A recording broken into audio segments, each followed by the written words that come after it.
Hello दोस्तों, bright study में आपका स्वागत है। आज हम इस वीडियो में पढ़ने वाले हैं समतल दर्पण पर लंबवत पड़ने वाली किरण का परावर्तन, प्रतिबिंब के प्रकार। ठीक है, पिछले वीडियो में हमने प्रकाश के परावर्तन और उसके नियम के बारे में पढ़ा था। तो चलिए एक एक करके देखते हैं। पहला टॉपिक हमारा क्या है कि समतल दर्पण पर लंबवत पड़ने वाली किरण का परावर्तन। ये क्या होता है? तो देखिए, समतल दर्पण पर लंबवत पड़ने वाली प्रकाश की किरण उसी पथ पर वापस लौट जाती है। ठीक है, समतल दर्पण मैंने बताया था पिछले वीडियो में। ये समतल दर्पण क्या होता है, जैसा कि आप मोबाइल का स्क्रीन जो देखते हो क्या है, समतल दर्पण है। तो उस तरह का जो भी दर्पण होगा और उस पर प्रकाश की किरण लंबवत पड़े, यानी कि 90 डिग्री के साथ आए। लंबवत तो समझते ही हैं, जैसे यहाँ पे आकृति पे समझ लीजिए कि यहाँ पर ये एम डैश क्या है, एक समतल दर्पण है। कौन सा दर्पण है? समतल दर्पण है।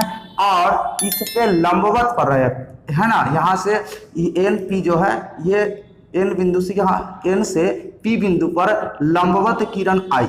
ठीक है, टकराई। तो लंबवत जब आएगी तो टकराने के बाद उसी दिशा में वापस चले जाएगी, यानी जिस दिशा से आई थी, यानी ऐसे आया फिर वापस इस टकरा के उसी दिशा में चला जाएगा। क्लियर? लेकिन पिछले क्लास में जो हम लोग पढ़े थे परावर्तन के नियम, उसमें देखा था कि दर्पण ऐसा होता था।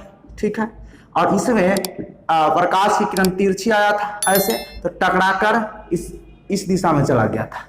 ठीक है, जो कि लंबवत नहीं है, तिरछी है। ठीक है, तो जब तिरछी होगा तो जितना एंगल के साथ वो टकराएगा उतना ही एंगल के साथ टकराकर वापस दूसरी दिशा में जाएगा। जिस दिशा से आया था उस दिशा में नहीं जाएगा। ठीक है, लेकिन जब प्रकाश की किरण लंबवत पड़ेगा ना, तो जैसे आएगा वैसे ही टकराकर उसी दिशा में चले जाएगा। क्लियर? कोई दिक्कत नहीं। इस कंडीशन में हमारा क्या क्या होगा? तो देखिए, इस कंडीशन में जो आपतित किरण होगा ये, और जो जाने वाला होगा वो परावर्तित किरण, दोनों एक ही लाइन पे लंबवत होगा। क्लियर?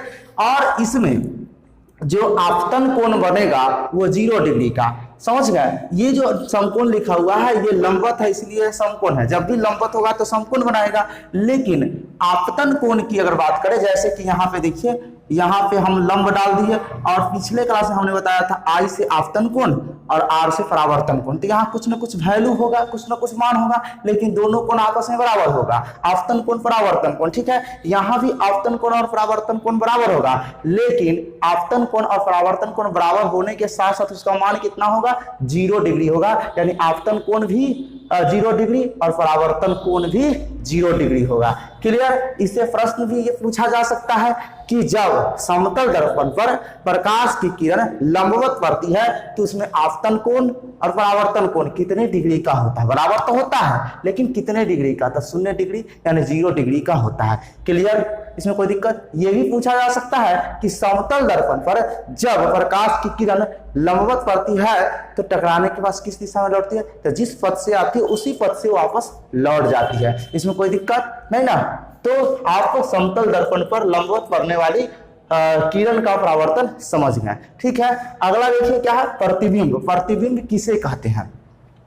तो जब प्रकाश की किरणें एक बिंदु स्रोत से चलकर दर्पण से परावर्तन के बाद जिस बिंदु पर मिलती है या मिलती हुई प्रतीत होती है उसे उस बिंदु स्रोत का प्रतिबिंब कहते हैं। ठीक है, क्या कहता है कि जब प्रकाश की किरणें एक बिंदु स्रोत से चलकर, बिंदु स्रोत यानी कि वही बिंदु स्रोत है जिससे प्रकाश निकलती है, तो उस बिंदु स्रोत से चलकर जब दर्पण से परावर्तन के बाद, यानी कि दर्पण पे टकराती है और टकराने के बाद परावर्तन के बाद जिस बिंदु पर मिलती है या मिलती हुई प्रतीत होती है, दोनों बातें हो सकती है, या तो वास्तव में मिलेगा या मिलती हुई प्रतीत होगा, है ना? मिलते हुए प्रतीत होगा, दिखाई पड़ेगा, लेकिन वास्तव में मिलेगा नहीं। तो दोनों कंडीशन हो सकती है। क्या कहती है? बिंदु पर मिलती है या मिलती हुई प्रतीत होती है, उसे उस बिंदु स्रोत का प्रतिबिंब कहते हैं। क्लियर है?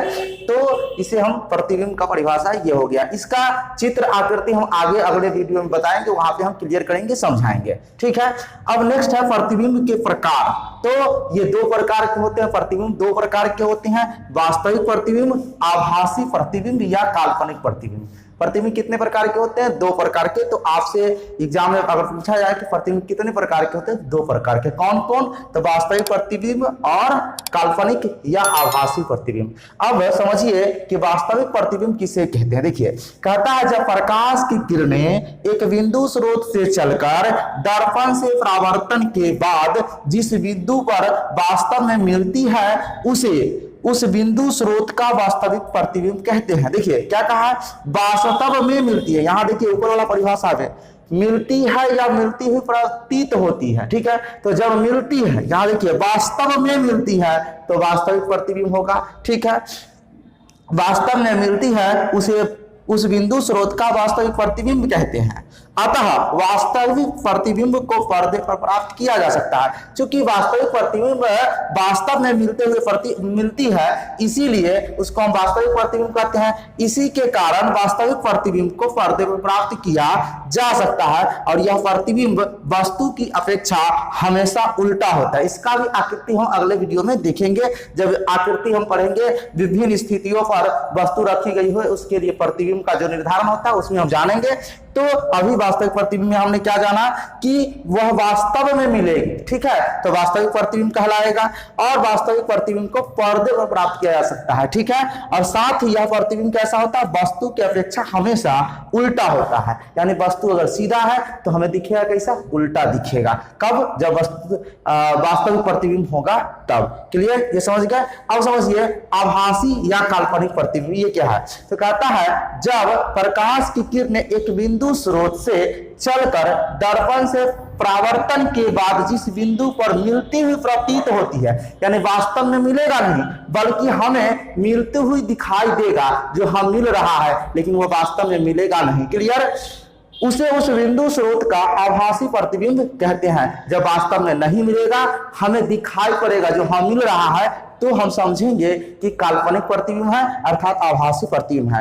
अतः आभासी प्रतिबिंब को पर्दे पर प्राप्त नहीं किया जा सकता क्योंकि यह वास्तव में मिलता ही नहीं है, इसीलिए इसे पर्दे पर प्राप्त नहीं किया जा सकता।